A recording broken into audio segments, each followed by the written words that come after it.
रानी दुर्गावती महोबा के राजा कीर्ति सिंह चंदेल की एकमात्र संतान थी। चंदेल लोधी राजपूत वंश की शाखा का ही एक भाग है। बांदा जिले के कलिंजर दुर्ग में दुर्गा अष्टमी पर जन्म के कारण उनका नाम दुर्गावती रखा गया। नाम के अनुरूप ही वह तेज, साहस, शौर्य और सुंदरता के कारण प्रसिद्ध हो गई। दुर्गावती को तीर तथा बंदूक चलाने का अच्छा अभ्यास था। चीते के शिकार में इनकी विशेष रुचि थी। बाबर की औलाद हुमायूं को हराकर बिहार का मुस्लिम शासक शेर शाह सूरी, जो दिल्ली का बादशाह बन गया था, उसने महोबा के कलिंजर दुर्ग पर हमला किया।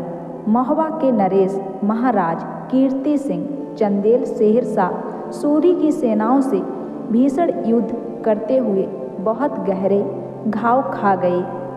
चंदेल सैनिक उन्हें मूर्छित अवस्था में पालकी में डालकर किसी प्रकार दुर्ग में ले आए। शेर शाह के सैनिक दुर्ग के सुदृढ़ कपाटों को भंग करने का प्रयत्न कर रहे थे। दुर्ग के पीछे की दीवारें, जो अपेक्षाकृत कम ऊंची थीं, उसके नीचे सूरी के सैनिक बारूद की मोटी तह बिछाने लगे। दुर्ग से अपने विरोध में कोई प्रतिक्रिया न देखकर उनका साहस बढ़ता जा रहा था। ऐसा लग रहा था कि भारत का सबसे प्राचीन, सबसे मजबूत और सबसे अनोखा देव निर्मित यह कलिंजर दुर्ग जल्दी ही ढह जाएगा। दुर्ग के अंदर नारियों के सम्मान की रक्षा के लिए लकड़ियों के ढेर लगने लगे।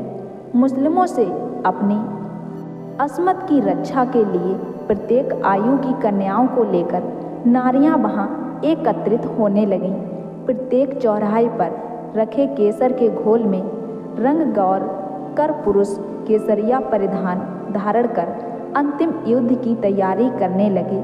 किसी भी क्षण बारूद के भीषण विस्फोट से गढ़ की दीवारें टूटकर शेर शाह के मुस्लिम सैनिकों को प्रवेश का मार्ग प्रदान कर सकती थीं। तभी लोगों ने देखा कि पूर्ण श्रृंगार करके महाराज कुमारी दुर्गावती अपने 5-7 समवयस्क सहेलियों के साथ सिंहवाहिनी भवानी की गति से बढ़ती चली आ रही है। वह आदेशात्मक स्वर से बोली, ना कोई इन लकड़ियों को पर्वताकार ढेर में पलीता लगाए और ना कोई गढ़ के कपाट खोलकर बाहर निकलने का विचार करे। हम दुर्ग शिखर पर जा रही हैं। महाराजा को यद्यपि घाव गंभीर लगे हैं, लेकिन वे जीवित हैं, कहती हुई राजकुमारी दुर्गावती अजयगढ़ के प्रमुख शिखर की ओर बढ़ चली। देखा कि बारूद बिछाने का कार्य स्वयं शेर शाह सूरी की निगरानी में हो रहा है। वह सूरी का ध्यान अपनी ओर आकर्षित करने के लिए ताली बजाकर हंस पड़ी और वहीं से ऊंचे स्वर से बोली, कलिंजर के महाराजा कुछ ही क्षण के मेहमान हैं। कलिंजर का राज सिंहासन हमारे अधिकार में है। बोलो तुम क्या चाहते हो? मैं तुम्हारा वरण करने को तैयार हूँ। इसके अतिरिक्त तुम्हारी और जो कोई शर्त हो वह लिखकर अपने किसी दूत को भेज दो, अथवा हम यहीं से एक ढोल लटका रही हैं, उसमें रखा दो। कलिंजर अपनी सास का सहित तुम्हें अपना शासक स्वीकार करने को तैयार है, तो व्यर्थ के खून खराबे से बचना उचित होगा। अपने वजीर से कहो संधि पत्र तैयार करें। शेर शाह सूरी ये शब्द सुनकर अपने वजीरों से परामर्श करने लगा। संधि पत्र तैयार होने लगा, लेकिन राजकुमारी दुर्गावती से उनका बारूद बिछाने का कार्य गोपनीय रूप से होता हुआ छिपा नहीं रह सका। कलिंजर के सैनिक भी उसी गोपनीय रीत से धीरे धीरे किंतु तीव्र गति से बारूद को भिगोने लगे। कलिंजर के सैनिक मुख्य द्वार के ऊपर मोटी मोटी कनातें लगाकर तेल पानी खौलाने लगे। बड़ी बड़ी शिलाएं एकत्रित करने लगे। प्रत्येक बुर्ज पर तीर अंदाजों को ढेरों बाढ़ और पलीते दे देकर बैठाया जाने लगा। संधि पत्र तैयार कर शेर शाह विजेता की तरह अपने सैनिकों को दुर्ग के भीतर प्रवेश करने के लिए बढ़ने लगा। शेर शाह के स्वागत में दुर्ग के दरवाजे खोल दिए गए, लेकिन दुर्ग तक पहुंचने से पहले ही स्थिति बदल गई। दुर्ग के दरवाजे बंद हो गए और दुर्ग के ऊपर से तीरों की बौछार होने लगी। बड़ी बड़ी शिलाएं, खौलता पानी और गर्म तेल की वर्षा होने लगी। शेर शाह दगा दगा कहते हुए ज्यों ही बारूदी मंच से उतरने लगा, त्यों ही उसके पीछे राजकुमारी दुर्गावती और उनकी सखियों के धनुषों से धधकते हुए अग्नि बाण गिरने लगे। उसके ही बिछाए बारूद से सौ सौ लपलपाती जिह्वाओं वाला गगनचुम्बी लपटें लहराने लगी और बारूद की उसी आग में दुष्ट शेर शाह अपने अंगरक्षकों सहित झुलस कर मर गया। फिर चंदेल कलिंजर दुर्ग का द्वार खोलकर शेर शाह के सैनिक पर बाज की भांति टूट पड़े और उसके सैनिकों को गाजर मूली की तरह काट दिया गया। ऐसी वीरांगना दुर्गावती के कारण ही संभव हो सका।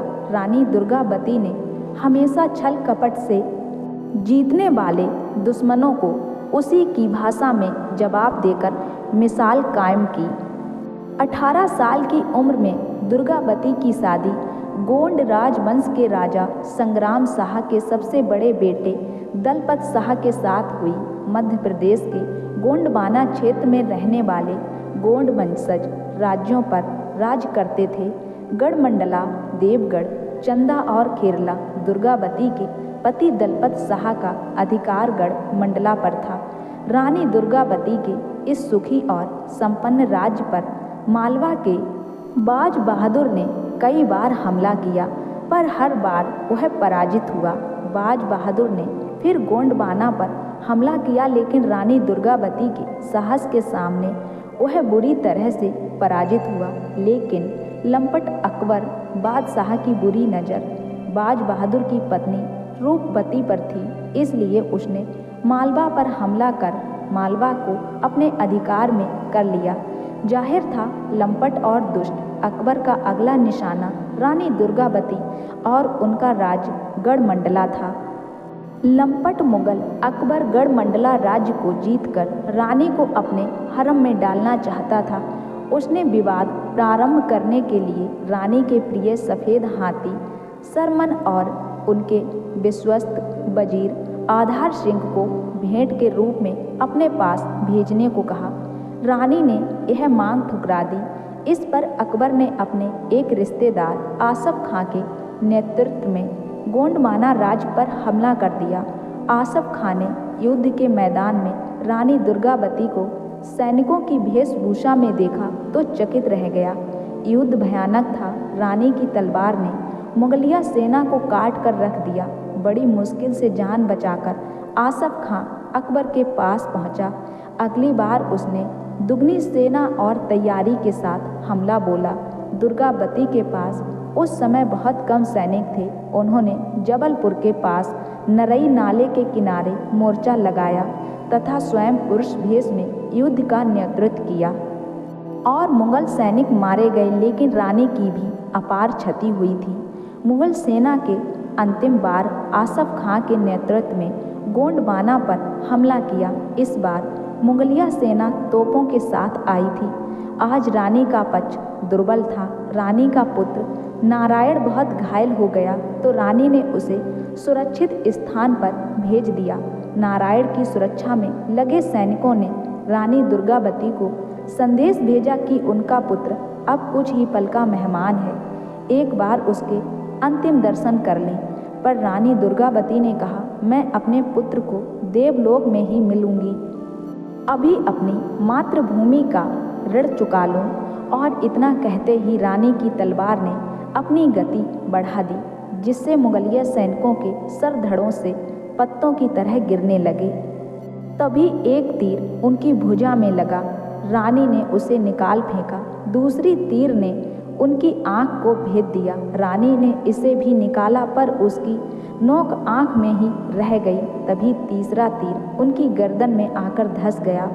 रानी ने अंत समय तक निकट जानकर वजीर आधार सिंह से आग्रह किया कि वह अपनी तलवार से उनकी गर्दन काट दे, पर वह इसके लिए तैयार नहीं हुआ।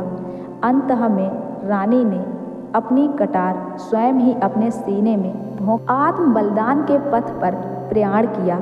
महारानी दुर्गावती चंदेल ने अकबर के सेनापति आसफ खान से लड़कर अपनी जान गंवाने से पहले 15 वर्षों तक शासन किया था।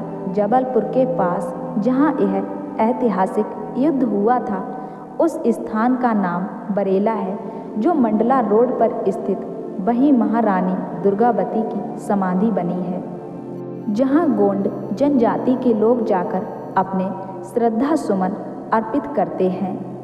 रानी दुर्गावती की मृत्यु के बाद उनके बेटे ने युद्ध जारी रखा, लेकिन शीघ्र ही वह भी वीर गति को प्राप्त हो गया। तो दोस्तों, ऐसी थी रानी दुर्गावती की कहानी। भारत की इस महान वीरांगना के चरणों में कोटि कोटि नमन है।